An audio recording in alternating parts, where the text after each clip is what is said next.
Vendre un bien réel, A, nous procure de la monnaie pour acheter un bien réel, B. On échange donc, A, contre, B.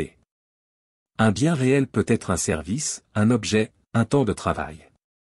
La monnaie est l'allié indispensable de la division du travail. Elle est plus commode que le troc direct. Au début, se mit en place une monnaie marchandise, sel, blé, or, coquillages, cailloux. Dès la préhistoire, on se servait de bâtons de comptage. On y faisait des encoches qui servaient à se souvenir des nombres. Mais, coupés en deux, servaient aussi à tenir des comptes mutuels, jusqu'à la fin du XIXe siècle, entre commerçants et grossistes. Qui est en plus? En moins? Qui doit combien? À qui?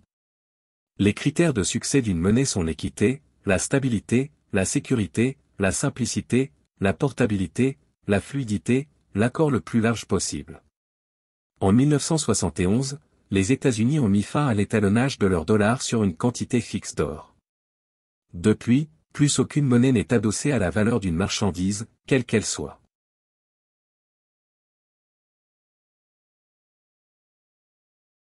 Si vous déposez de l'argent à la banque, il n'est plus à vous. Il appartient légalement à la banque. Elle l'inscrit dans la colonne « Passif » de son bilan. C'est-à-dire ses dettes. Elle vous le doit.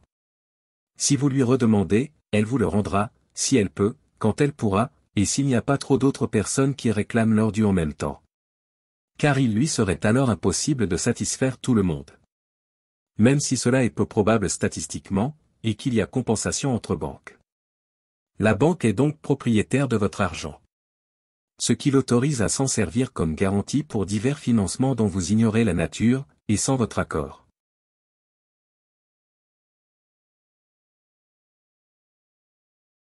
La monnaie est créée et distribuée par le processus de l'emprunt bancaire. Il consiste en une activité qui ne coûte pratiquement plus rien pour les banques. Le privilège de taper des chiffres sur un clavier informatique, pour créer instantanément la somme d'argent qui n'existait pas auparavant. Elle s'inscrit simultanément à l'actif, ce que vous lui devez, et au passif, ce qu'elle vous doit, de la banque. Dès qu'ils sont dépensés, ces crédits deviennent de la monnaie qui circule. Notre monnaie vient de l'emprunt. Notre monnaie est donc toujours la dette de quelqu'un. Si tous les emprunteurs liquidaient leurs dettes en même temps, la société serait à court de monnaie.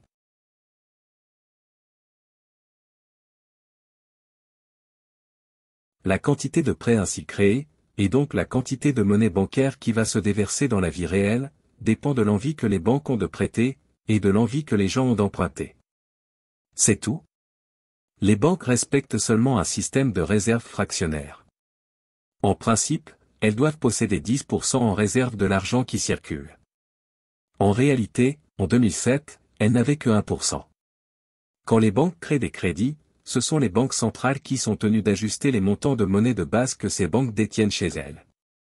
C'est ainsi que les banques centrales sont obligées de créer des réserves, pour compenser les pertes potentielles de leurs clientes.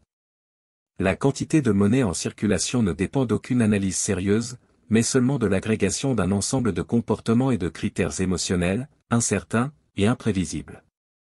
Tout le contraire d'un environnement stable, favorable au commerce, à l'investissement, et au développement de l'industrie humaine.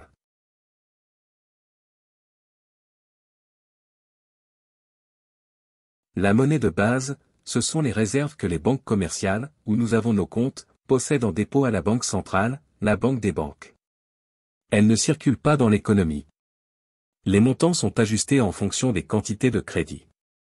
Elle sert de monnaie d'échange entre banques, et de garantie théorique à la monnaie bancaire, pour compenser les pertes potentielles. La monnaie bancaire, c'est toute la monnaie que nous utilisons tous les jours. Elle est constituée par les montants de monnaie que les banques créent à chaque fois qu'elles accordent un prêt, un découvert, ou font une dépense. Elle est constituée pour 5% d'argent matériel, appelé monnaie fiduciaire. Ce sont les espèces, le cash, sous la forme de billets diffusés par les distributeurs, ou de pièces distribuées par les banques aux commerçants. Pour 95%, la monnaie bancaire est immatérielle, appelée monnaie scripturale. Ce sont les chèques, virements, prélèvements automatiques circulant dans le réseau informatique privé des banques. La monnaie fiduciaire et scripturale sont donc interchangeables. Mais l'argent matériel nouvellement fabriqué est seulement échangé contre de l'argent immatériel préexistant.